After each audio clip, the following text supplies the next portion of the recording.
예수님께서 말씀하셨습니다. 어떤 사람에게 두 아들이 있었다. 그런데 작은 아들이 아버지에게 말했다. 아버지, 제가 받을 몫의 재산을 주십시오. 그러자 아버지는 재산을 두 아들에게 나누어 주었다. 며칠 뒤에 작은 아들은 모든 재산을 모아서 먼 마을로 떠나버렸다. 거기서 그는 방탕한 생활을 하다가 재산을 다 날려버렸다. 모든 것을 다 써버렸을 때 그 마을에 큰 흉년이 들었다. 그래서 그는 아주 가난하게 되었다. 그는 그 마을에 사는 한 사람에게 가서 거부살이를 하였다. 집주인은 그를 들판으로 보내 돼지를 치게 하였다. 그는 돼지가 먹는 쥐엄나무 열매를 먹어 배를 채우고 싶은 마음이 간절했다. 그러나 주는 사람이 없었다.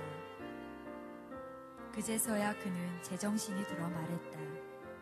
내 아버지의 품꾼들에게는 양식이 풍족하여 먹고도 남는데 나는 여기서 굶어 죽는구나. 일어나 아버지께 돌아가 말해야겠다. 아버지, 저는 하나님과 아버지 앞에 죄를 지었습니다. 저는 더 이상 아버지의 아들이라고 불릴 자격이 없습니다. 저를 아버지의 품꾼 가운데 하나로 여기십시오.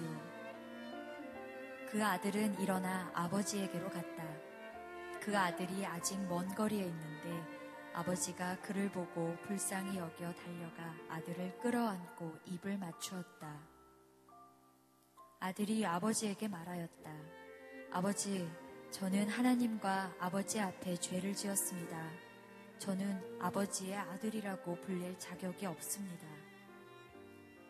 그러나 아버지는 종들에게 말했다. 서둘러 가장 좋은 옷을 가져와서 아들에게 입혀라. 또 손가락에 반지를 끼워주고 발에 신발을 신겨라. 그리고 살찐 송아지를 끌고 와서 잡아라. 우리가 함께 먹고 즐기자. 내 아들이 죽었다가 다시 살아났고 잃어버렸다가 다시 찾았다. 그래서 그들은 함께 즐기기 시작하였다. 그때 큰아들은 밭에 있었다. 그가 돌아와 집 가까이 다가왔을 때 음악소리와 춤추는 소리를 들었다. 그는 종 하나를 불러 무슨 일인지를 물어보았다. 종이 아우님이 돌아오셨습니다. 무사히 건강하게 아우님이 돌아왔기 때문에 주인 어른께서 살찐 송아지를 잡았습니다. 하고 대답했다.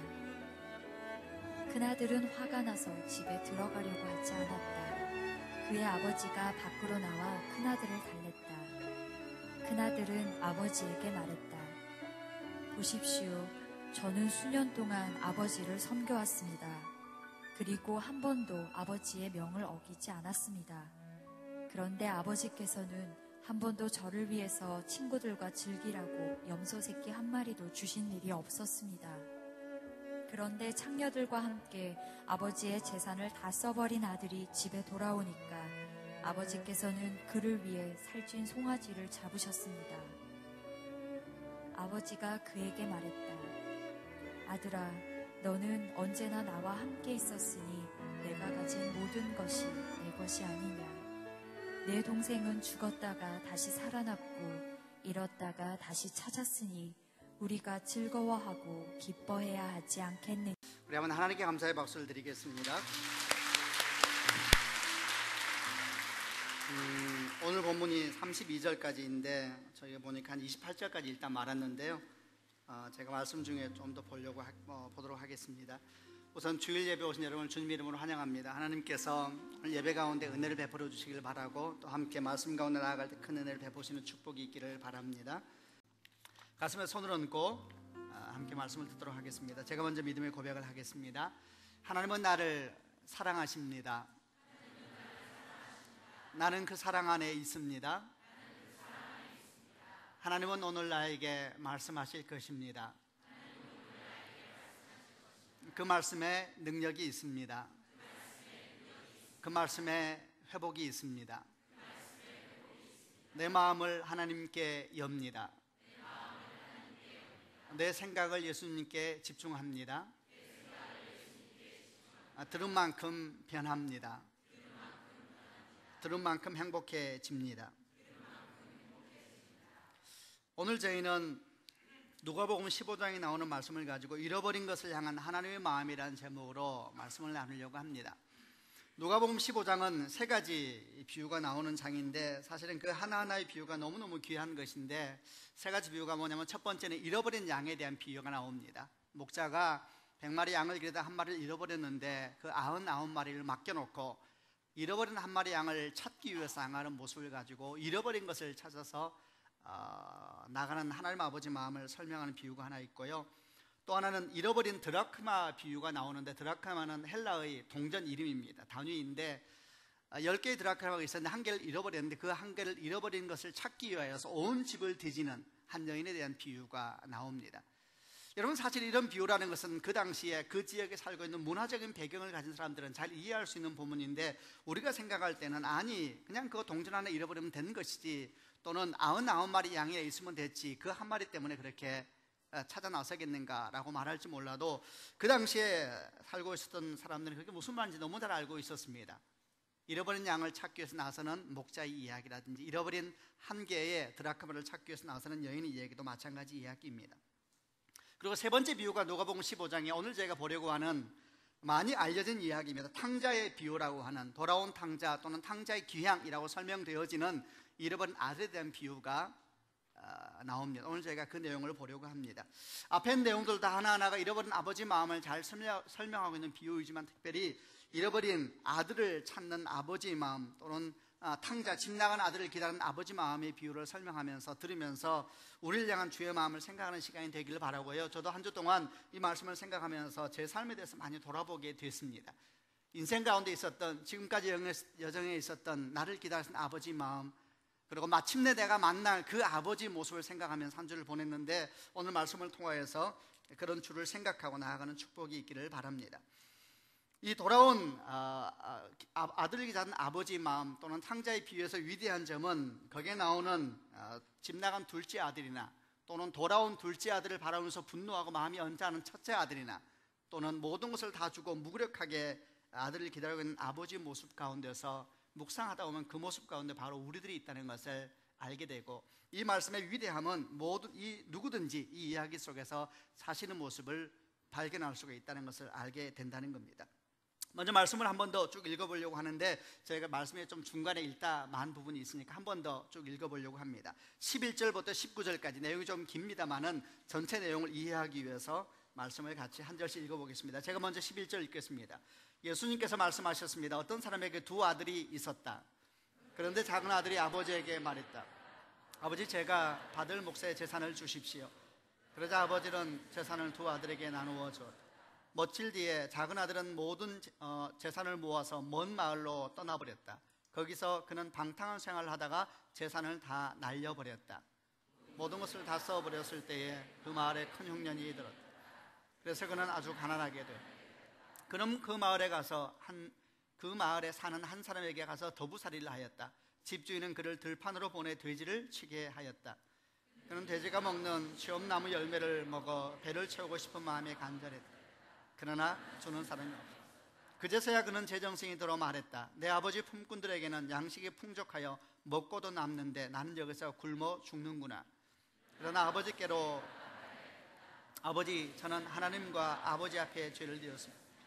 저는 더 이상 아버지 아들이라고 불릴 자격이 없습니다. 저를 아버지 품꾼 가운데 하나로 여기십시오. 거기까지만 읽겠습니다. 제가 내용에 대한 내용을 간단하게 좀 요약을 해보도록 하겠습니다. 유대인들은 특별히 가족을 굉장히 중요하게 생각을 합니다. 아마도 저희 나라 민족들과 비슷한 것 같아요. 저희들도 혈연에 대한 유대감이 특별하지 않습니까? 유대인들은 결코 저희에 못지않고 더하면 더하지 덜하지는 않은 것 같습니다. 아마도 그것은 성경 가운데 있는 하나님께서 가르쳐 주시는 말씀 때문이기도 하겠지만 동시에 그들의 역사가 가지고 있는 수천 년 고난의 세월 속에서 그런 모습은 더 견고해졌을 것 같습니다. 자녀들은 부모에게 순종하고 부모들은 자녀를 신앙으로 양육하는 일에 있어서는 어떤 민족에 뒤지지 않는 민족이 유대인들이었습니다. 여러분, 그런데 오늘 본문 가운데 예수께서 비유를 하시면서 한 망나니 같은 자식이 나옵니다. 첫째, 그는 살아있는 아버지에게 유산을 나누어 달라고 요구를 합니다. 우리나라에서도 옳지 않은 일이지만 그 당시 유대 민족에 있어서 이것은 있을 수가 없는 것입니다. 마치 이거는 무슨 말과 똑같으냐 하면은 난 아버지가 빨리 돌아갔었으면 좋겠어요. 난 아버지가 빨리 죽었으면 좋겠어요 라고 말하는 것과 같은 것입니다. 그의 인생은, 그의 아들은 어떤 아들이었냐면 살아있는 아버지를 죽은 아비처럼 여기는 그런 아들이었습니다. 두 번째, 그는 아버지 유산을 다 받고 난 다음에 그 유산을 다 팔아버립니다. 여러분, 그 유산은 곧 그의 아버지의 삶입니다. 그 유산은 그의 아버지의 눈물이 있고, 그 유산에는 그의 아버지의 소망이 있고, 그의 아버지의 사랑이 거기에 담겨 있었는데, 아버지의 유산을 받았는데 그 유산을 아버지가 살아있는 상태에서 다 팔아버립니다. 도대체 이 아들이 생각한 것은 무엇일까요? 이런 생각도 해보았습니다. 그 유산 누가 샀을까요? 여러분, 그는 유대 사회에 살고 있었습니다. 유대 사회에서 이런 아들은 있을 수가 없는 아들이고 페르나 중에 페르나였는데, 그 페르나가 살아있는 아버지에게 유산을 달라 그러더니 그 유산을 아버지가 돈을 시퍼렇게 띄고 살아있는데 앞에서 팔기 시작합니다. 근데 여러분, 그 유산을 산 사람은 도대체 누굴까요? 누군지 성경에 나와 있지는 않습니다만 분명히 그 사람도 건강한 사람은 아닐 겁니다. 아주 악한 사람이었겠지요. 여러분, 그 사람은 그러면 아들에게 유산을 살 때에, 땅을 사고 재산을 살 때에 제대로 값을 치르고 샀을 거예요? 아니죠. 막 샀겠지요. 아무도 안 살려고 하니까. 팔려고 하는데 사는 사람이 없으면 가치가 떨어지는 법이잖아요. 그러니까 이 아들은 아버지에게 받은 유산, 아버지의 인생이 담겨있고 아버지의 눈물이 담겨있고 아버지의 기도가 담겨있는 그 유산을 싸구려처럼 취급하고 그 눈앞에서 팔아버리기 시작합니다. 그리고 모든 유대인들, 그 마을에 사는 사람들은 그런 망나니 같은 아들의 모습과 그 재산을 사고 있는 모습을 다 보았을 것입니다. 그리고 세 번째, 그 아들은 유산을 팔고 난 다음에 먼 나라로 떠나버립니다. 마치 다시는 보고 싶지 않은 사람 곁을 떠나버리는 것처럼 먼 나라라고 성경은 표현하고 있습니다. 마치 이 아들은 자기 인생에서 가장 걸림돌은 아버지입니다 라고 말하는 것처럼, 내 인생에 있어서 가장 문제는 아버지입니다 라고 말하는 것처럼, 그리고 내 인생이 행복해지는 길은 아버지의 품을 떠나는 것입니다 라고 공개적으로 말하고 있는 것처럼 아버지께서 떠나서 먼 나라로 갑니다.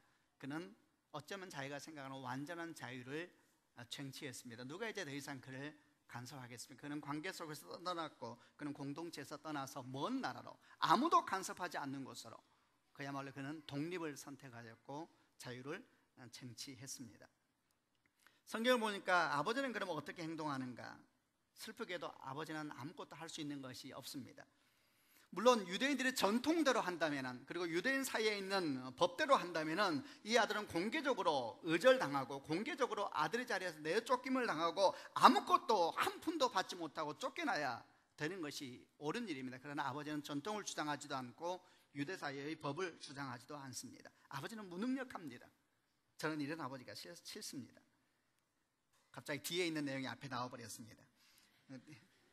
이제 아버지에게 할 수 있는 것은 아무것도 없습니다. 아들이 달라는 대로 유산을 주고 그는 무기력하게 떠나간 아들을 바라볼 수밖에 없는 그런 아버지 모습을 보여줍니다. 먼 나라로 간 아들, 이제 그는 완전한 자유를 쟁취했으니 그 재산을 가지고 흥청망청 쓰기 시작합니다. 세상의 모든 행복을 누리는 것처럼, 마치 그동안 아버지 때문에 즐기지 못하였고 아버지 때문에 행복하지 못하였다는 걸 보상받기라도 하는 것처럼 그는 흥청망청 쓰기 시작합니다. 그럼 마치 다시는 나는 아버지처럼 살지 않을 것이다 라는 것을 증명하기라도 하는 것처럼 그렇게 마음껏 자유를 즐기고 또 즐깁니다. 그런데 어느 날 모든 재산은 다 날아갔습니다. 잔치는 끝났습니다. 그리고 큰 흉년이 그에게 찾아옵니다. 얼마나 많은 것을 우리에게 가르쳐주는 메시지일까요? 그리고 그는 비참한 상황에 놓이게 되었습니다. 그가 가지고 있었던 것은 사실은 그의 인생을 보호할 수 있는 힘도 능력도 아니었던 것입니다. 어느 날 그에게 모든 것이 사라졌을 때 그는 자기의 정직한 현실 가운데 직면하게 되었습니다. 그는 먹을 것이 없었습니다. 그래서 돼지들이 먹는 쥐염 열매라도, 이 쥐염 열매라는 것은 짐승들만 먹는 것이 아니라 너무 가난해서 더 이상 먹을 것이 없을 때에, 가난의 최바닥까지 내려갔을 때에 먹는 것이 쥐염 열매입니다. 그 쥐염 열매라도 먹기 위해서 찾았지만 아무도 그에게 주는 사람이 없습니다. 아버지를 떠난 이 아버지 실존은 짐승보다 못한 인생이 그에게 기다리고 있었던 겁니다. 성경은 말하기를 그때서야 그가 정신이 번쩍 들었다고 말합니다. 그리고 생각합니다. 내 아버지 집에는 품꾼들도 먹을 것이 풍족한데 나는 여기서 굶어 죽게 되었구나. 일어나 돌아가야 되겠다라고 생각하면서 그는 일어나서 아버지에게 돌아갑니다. 저에게 읽지 않은 뒤에 본문을 보게 되면 이런 모습이 나옵니다. 아직 거리가 멀리 있는데 이 아들이 돌아오는 것이지요. 근데 아버지가 그 돌아온 아들을 발견합니다. 떠날 때는 그렇게 멋지게 하고 떠났던 아들이 창거지가 돼서 돌아오는데 아들임을 알아봅니다. 그리고 뛰어가서 그를 껴안고 그 더러운 몸을 씻기고 아버지 향해 손가락질했던 그 손에 금반지를 끼우고 아버지를 떠나서 멀리 향했던 그 발에 최고의 신을 심기고 살찐 송아지를 잡아서 그를 위해서 잔치를 벌입니다. 자, 여기까지만 여러분 제가 간략한 내용을 설명을 드렸습니다. 여러분 어떤 마음이 드십니까? 우리 이야기죠. 탕자 얘기는 여러분 이야기이고 저희 이야기입니다. 설교를 준비하다 보면 힘들 때가 있습니다. 저는 힘들었습니다. 살아있는 아버지를 죽은 자처럼 여겼던 그 아들, 아버지를 떠나는 것이 완전한 자유라고 생각했던 그 아들, 마음껏 누리고 자랑하고 큰소리치며 사는 것이 최고의 인생 행복이라고 생각했던 그 아들, 내 얘기이고 우리 얘기이죠. 살아계신 하나님을 죽은 자처럼 여겼던 우리들, 하나님을 떠나는 것이 완전한 자유라고 생각했던 우리들, 마음껏 누리고 자랑하고 큰소리치며 사는 것이 최고의 행복이고 거기에 내 인생의 미래가 있다고 생각했던 우리들. 그러나 우리 실존은 뭡니까? 우리 실존은 우리가 가지고 있는 어떤 것도 결국 우리 인생을 보호하지 못한다는 것이죠. 그리고 그 모든 것이 결국 떠난다는 것이고, 그리고 우리는 아무것도 없이 결국 빈 몸으로 주님을 만나게 될 것이라는 그런 모습이죠. 오늘 이야기는 우리를 기다리시는, 잃어버린 자를 기다리시는 하나님 아버지의 사랑의 이야기입니다. 오늘 함께 이 말씀을 나누면서 우리를 향하신 하나님의 사랑, 그리고 잃어버린 자를 기다리신 아버지의 사랑에 대한 얘기들을 배울 것들을 하나하나 얘기를 해보려고 합니다. 첫 번째, 오늘 여기서 배우게 된 아버지의 사랑은 용서하는 사랑입니다.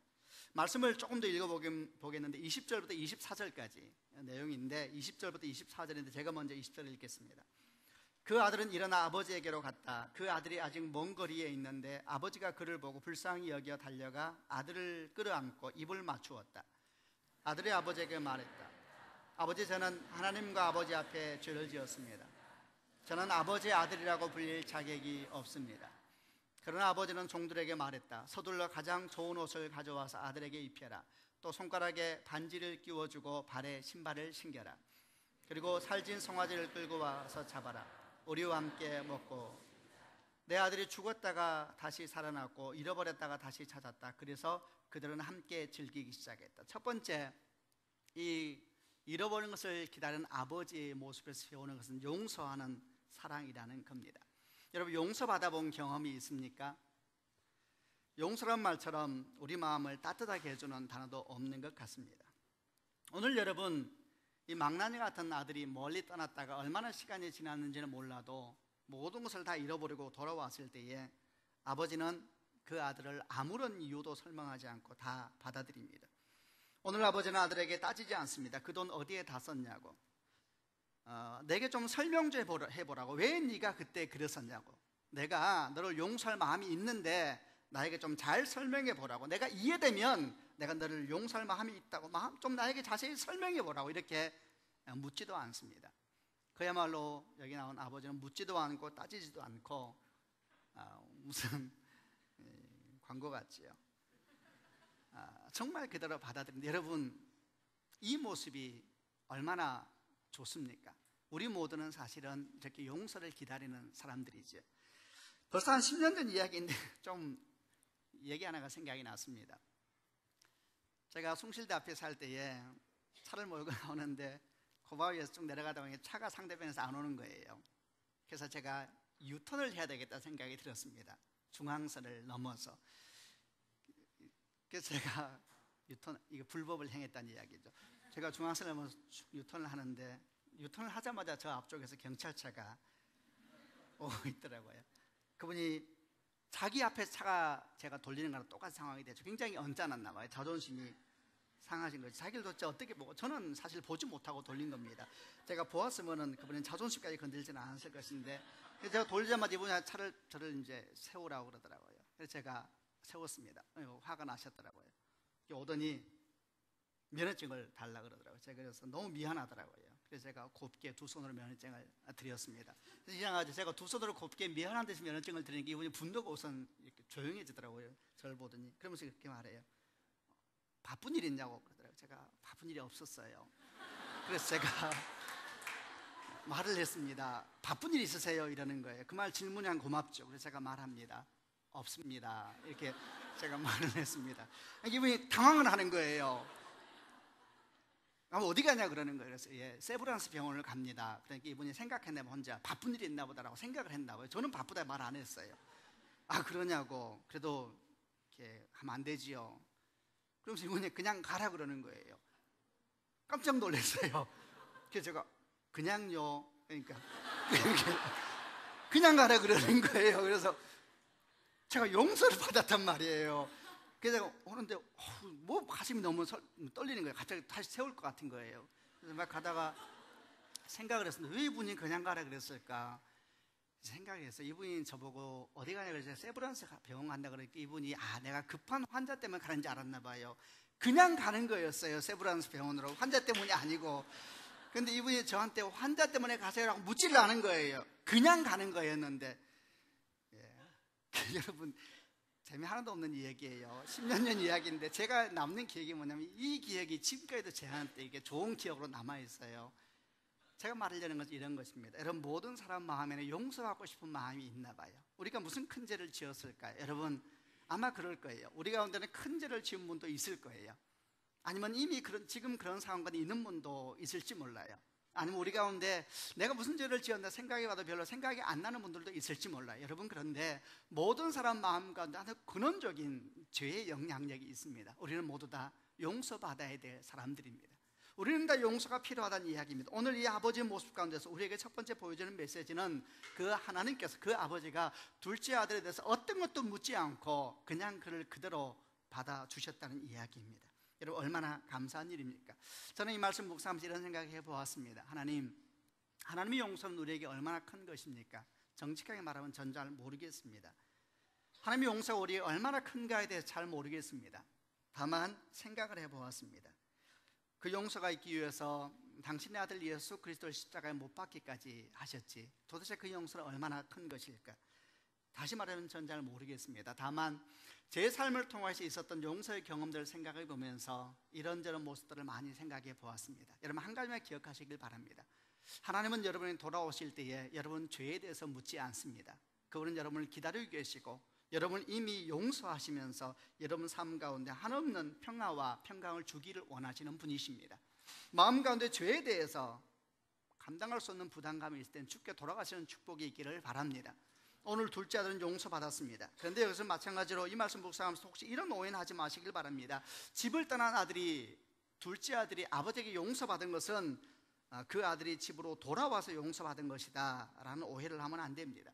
여러분 그 둘째 아들이 용서받은 것은 돌아와서 용서받은 것이 아닙니다. 도대체 그 둘째 아들을 향한 용서는 언제 이루어졌을까요? 우리가 모두 아는 것처럼 떠났을 때 이미 용서는 이루어졌습니다. 아버지는 둘째 아들이 떠나고 난 다음에 매일매일 그 아들이 돌아올까를 기대하면서 그 아들이 돌아올 그 거리를 향해서 날마다 나왔을 것입니다. 그러니까 어느 날 수년 지나고 난 다음에 그 아들이 돌아왔을 때 그날도 아버지는 나와서 그 아들을 기다리고 있었던 것입니다. 용서라는 것은 돌아갈 때 생기는 것이 아니라 이미 그 용서는 일어난 것이고 그 아들이 집에 돌아가서 얻은 것은 용서가 아니라 용서로 말미암은 축복들, 용서가 가져오는 선물을 그가 얻은 것입니다. 여러분 그는 이미 용서받은 사람이었습니다. 그러나 그가 돌아가지 않는다면 그 용서가 가져온 인생의 놀라운 축복을 그가 누리지 못하는 것뿐입니다.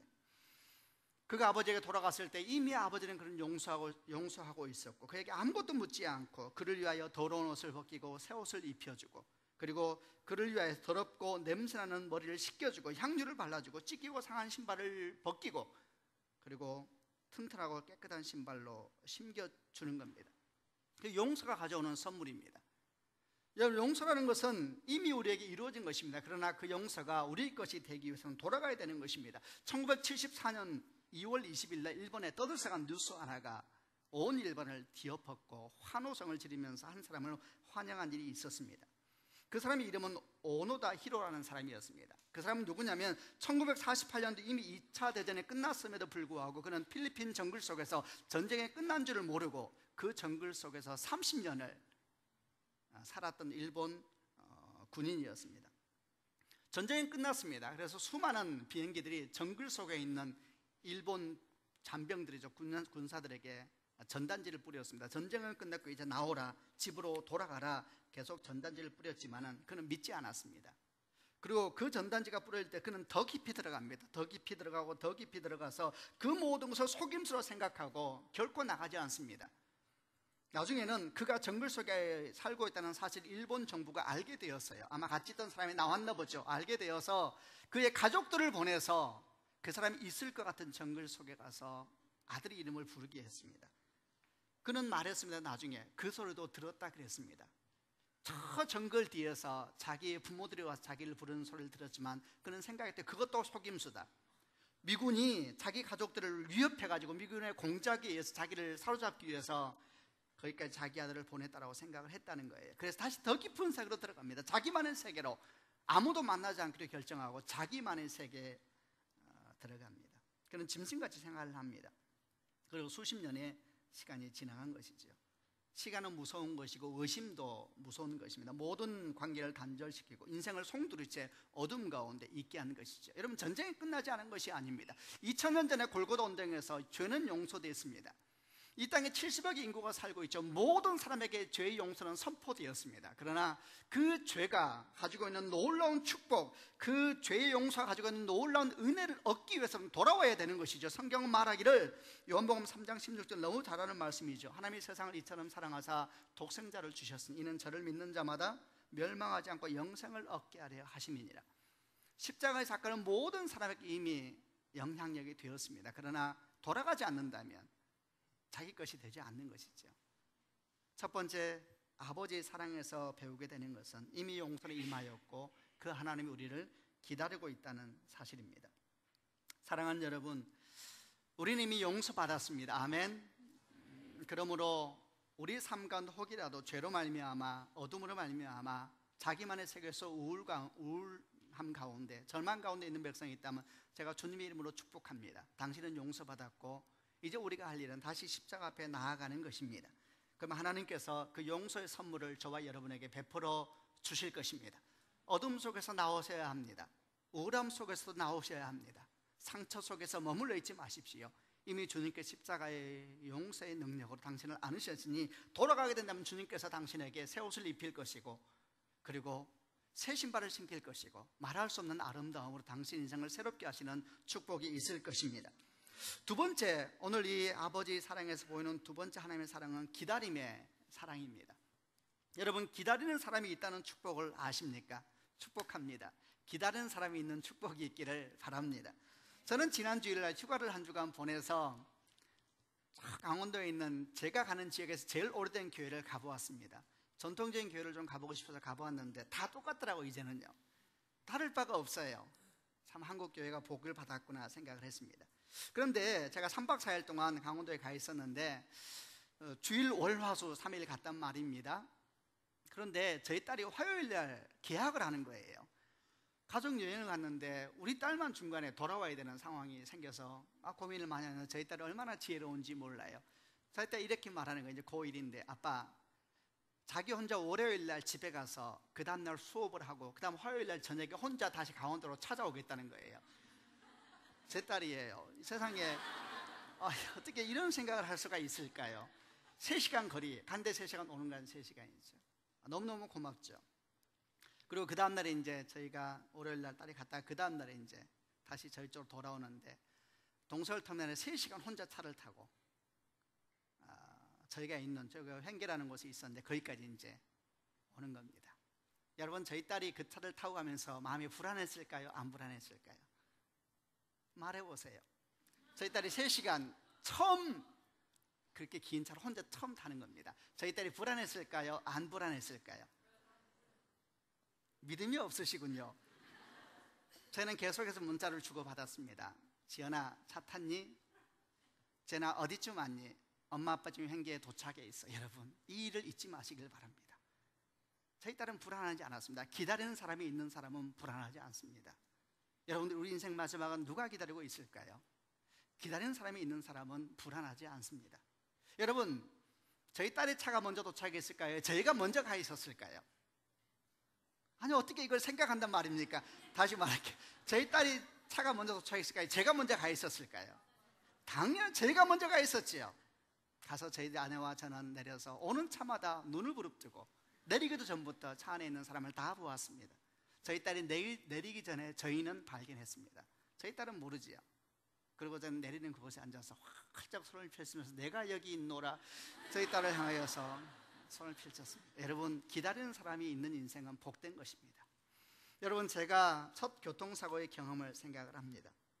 언젠가 제가 처음 교통사고를 냈습니다. 당한 것이 아니라 제가 했으니까요. 새벽에 바른 예배가 있어서 정말 거의 잠을 못 자고 제가 변명하는 중입니다.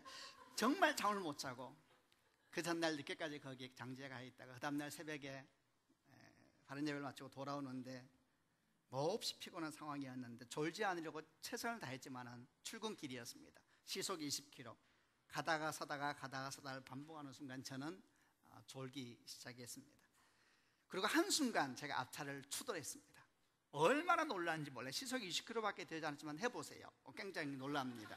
저는 굉장히 놀랐습니다. 그리고 차에서 비몽사몽간 내려가지고 제가 참 평소에 습관이 무섭습니다. 제가 앞차에 가서 아저씨 택시였는데 택시기사 아저씨 어깨를 막 주무르기 시작했습니다. 괜찮냐고. 이 아저씨가 너무 당황하는 거예요. 부딪힌 것도 놀랬지만 이 청년이 와서 이렇게 청년이 아니었군. 아저씨가 와서 막 이렇게 주무르니까 괜찮냐고. 괜찮다 그러더라고요. 뒤에 있는 손님한테도 말해서 괜찮으세요? 괜찮다 그래요. 너무 죄송합니다. 제가 졸았습니다. 괜찮다고. 너무너무 좋은 분을 만나서 저한테 번호만 적어놓고 가라 그러더라고요. 저는 첫 교통사고였습니다. 모든 것이 잘 해결된지 알았습니다. 집에 갔습니다. 저녁에 전화가 왔더군요. 전치 3주 병원에 입원해 있다가 저는 깜짝 놀랐습니다. 그분은 분명히 건강하였습니다. 문조가 나와서 함께 인사하고 확인해 보았습니다만 그분은 입원해 계시고 3주가 아니라 전치 4주였나요? 깜짝 놀랐습니다. 어떻게 할지를 잘 몰랐습니다. 그리고 다시 또 좀 있으니까 자동차 정비소에서 연락이 왔습니다. 그 앞에 택시 범퍼를 갈아야 되고 택시기 때문에 4주 동안 운전을 못하는 손실 비용을 다 보상해야 되고 저는 첫 교통사고였습니다. 저는 너무너무 당황했습니다. 어떻게 할 줄 모르고 있었는데 저녁쯤에 한 통의 전화를 받았습니다. 보험회사였습니다. 얼마나 놀라셨습니까? 저한테 그렇게 말했습니다. 얼마나 놀라셨습니까? 너무 놀랐습니다. 얼마나 놀랐습니까? 너무 걱정하지 마십시오. 4주 입원 나왔지만 내일 퇴원하기로 했습니다. 그분은 거의 주님이셨습니다. 4주를 이틀 만에 끝내는 분이셨어요. 내일 퇴원하기로 했습니다. 저는 깜짝 놀랐어요. 아니 어떻게 해요? 예, 다 하는 수가 있습니다. 그러세요. 얼마나 많이 놀라셨습니까? 걱정하지 마세요. 제가 다 처리해 드리겠습니다. 입원료 얼마 정도 나오고 수리비는 얼마 정도 나올 겁니다. 조금 있으면 차량 담당, 대물 담당이 전화를 하게 될 겁니다. 걱정하지 마십시오. 조금 있으니까 저녁에 또 전화가 옵니다. 얼마나 걱정이 놀라셨습니까? 놀랐습니다. 앞차 범퍼 갈았지요. 괜찮습니다. 갈면 됩니다. 손님 차도 한번 점검해 보시길 바랍니다. 그냥 보기에는 괜찮은데 안이 상했을지 모릅니다. 실제로 저도 범퍼를 갈았습니다. 여러분, 제가 전화를 끊고 난 다음에 많이 생각을 했습니다. 문득 제 인생이 생각났습니다. 내 마지막 날 누가 나에게 전화를 해줄까? 내가 주의 심판대 앞에 섰을 때에 얼마나 나는 두렵고 떨릴까? 벌거벗은 모습으로 아무도 없이 나 혼자 서게 될 때에 내 가족도 나와 함께하지 못하고 나의 사랑하는 가족도 나와 함께하지 못하고 내가 주의 심판대 앞에 섰을 때에 나는 얼마나 무섭고 떨릴까 생각했습니다. 전 눈물이 났습니다. 그때 주님이 제 귀에 와서 속삭이듯이 말할 것 같았습니다. 걱정하지 마. 아무것도 염려하지 마. 내가 다 해줄게. 그분이 그랬습니다. 저희가 다 해드리겠습니다. 보험료는 어느 정도 인상되게 될 겁니다. 이 얘기까지 다 설명해 주었습니다. 여러분, 그해 연말이 되어서 다른 보험사에서 전화가 왔습니다. 보험사를 바꾸면 얼마나 더 저렴한지를 설명하기 시작했습니다. 저는 말했습니다. 바꾸지 못합니다. 저는 은혜를 입은 사람입니다. 보험사 못 바꿉니다. 지금도 저는 그 보험사입니다. 여러분, 기다리는 사람이 있다는 것은 얼마나 행복한지 모릅니다. 여러분은 마지막에 누가 기다리고 계십니까? 우리가 이 땅을 떠났을 때에 마지막 우리가 눈을 감고 우리가 가진 모든 것이 무가치함으로 판별될 그 시간대에 돈도 없어지고 관계도 없어지고 혈연도 지연도 다 없어지고 그 아름다움도 다 없어지고 주 앞에 벌거벗은 모습으로 서게 되었을 때에 여러분을 기다리는 분은 누굽니까? 그분이 하나님 아버지이십니다. 세 번째 사랑은 여러분 대신하는 사랑입니다. 오늘 탕자의 비유에서 아버지는 너무 무기력해 보입니다. 이렇게 무례하고 거만한 못쏠 아들 향해서 왜 분노하지 않습니까? 당장 알거지를 만들어서 내쫓아 버려야 되지 않습니까? 그런데 아버지는 아무것도 하지 않습니다. 도대체 저는 이 일이 싫었습니다. 저는 이런 아버지가 되기 싫습니다. 한 주 동안 계속 이 말씀을 붙들고 있었습니다. 그리고 제 마음 가운데 이런 생각이 들었습니다. 그 아버지가 선택한 것은 그 아들을 대신해서 수치를 당하기로 결정하신 것이구나. 생각해 보십시오. 결국 아들은 떠날 것입니다. 그리고 아버지만 남게 되겠지요. 사람들은 이제 그 아버지에 대해서 말을 하기 시작할 겁니다. 저렇게 무능력한 아버지가 있냐고. 당장 그 아들을 호적에서 쥐어버려야 되지 않냐고. 사람들은 그 집을 지나갈 때마다 자기 자식에게 설명할 겁니다. 저런 집안처럼 되면 안 된다고. 그 아버지를 멀리서 볼 때마다 자식 옆에 놓고 말하겠지요. 너는 만약에 나한테 그렇게 하면 나는 절대 저 아버지처럼 행동하지 않을 것이라고. 여러분, 결국은 그 아들의 모든 죄악에 대한 대가는 아버지가 지불하는 것입니다. 그게 오늘 잃어버린 자를 찾아서 나가시는 아버지 마음의 세 번째 배울 것입니다. 대신하는 사랑입니다. 수치스러움과 부끄러움, 상처와 아픔들 다 주님이 대신하는 겁니다. 이사야 53장 말씀에 그는 사람들에게 미움과 멸시를 받았으며 아픔과 고통을 많이 겪었습니다. 사람들은 그를 바라보려고 하지 않았습니다. 그는 미움을 받았고 우리 가운데 아무도 그를 귀히 여기지 않았습니다. 정말로 그는 우리 질병을 짊어지고 우리 아픔을 대신 겪었습니다. 그러나 우리는 그가 하나님께 벌을 받아서 고통을 당한다 생각했습니다. 그러나 그가 상처 입은 것은 우리 허물 때문이고 그가 짓밟힌 것은 우리 죄 때문입니다. 그가 맞음으로 우리가 평화를 얻었고 그가 상처를 입음으로 우리가 고침을 받았습니다. 우리는 모두 양처럼 흩어져 각기 제 길로 갔지만 여호와께서는 우리 죄악을 그에게 담당시키셨습니다. 그는 매를 맞고 고난을 당했으나 마치 도살장으로 끌려간 어린 양과 같이 아무 말도 하지 않았습니다. 털을 깎이는 양과 같이 잠잠하고 입을 열지 않았습니다. 예수님에 대한 이야기죠. 세 번째, 우리 주님의 모습은 어떤 모습입니까? 대신하는 사랑이죠. 여러분, 이 땅에는 이런 사랑이 없습니다. 우리가 아무리 누구를 사랑한다 한들 대신할 수 있나요?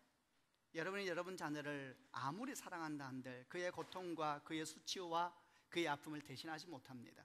그러나 여러분, 제가 여러분에게 복음을 알려드리겠습니다. 주님은 여러분의 아픔을 대신하시고, 아멘, 여러분의 수치를 대신하시고 여러분의 부끄러움을 대신하는 분이십니다. 어떤 사람이 이렇게 말을 합니다. 함께 교회 갑시다. 그럼 이렇게 말을 해요. 상황이 너무 안 좋아서 내가 회복되고 가겠대요. 그런 거 없습니다. 그냥 그 모습 그대로 오는 것입니다. 수치스러운 모습 그대로, 부끄러운 모습 그대로. 이 세상에서 오직 주님만이 우리 모습을 그대로 받는 분이십니다. 뭘 덧입혀 오는 것이 아니라 그 어떤 것으로 우리를 설명하는 분이 아니시고 우리 존재를 그대로 받으시는 그분. 무슨 일을 하고 있으세요? 어디 사세요? 무슨 공부하셨어요? 하나도 묻지 않으시고 그냥 우리 모습을 그대로 받으신 유일한 한 분, 예수 그리스도. 그분만이 유일하십니다. 당신이 어떤 일을 하든지, 어떤 절망 가운데 있든지, 어떤 수치 가운데 있든지, 어떤 부끄러움 가운데 있든지 주님은 대신 받으시고 대신 짊어지시고 기꺼이 당신을 대신해서 그 자리에 서기로 결정하는 분이십니다.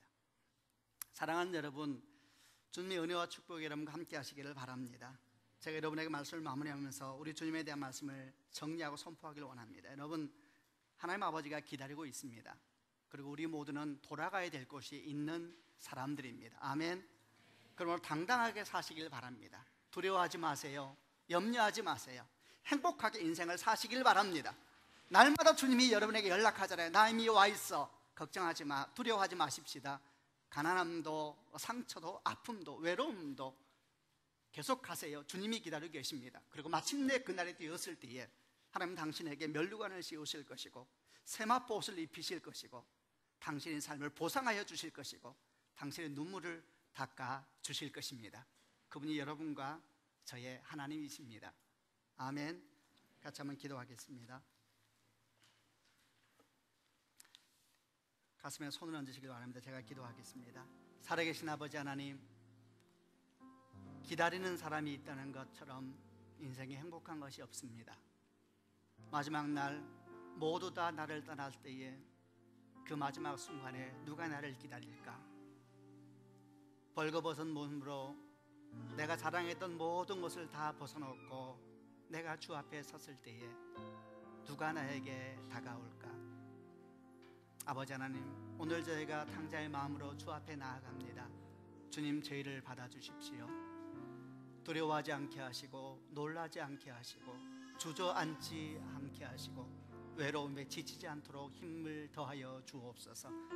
오 주여, 기도하는 주의 백성들의 기도를 들어주셔서 저들의 삶이 당당한 삶이 되게 하시고 은총의 삶이 되게 하여 주옵소서. 예수님 이름으로 기도합니다.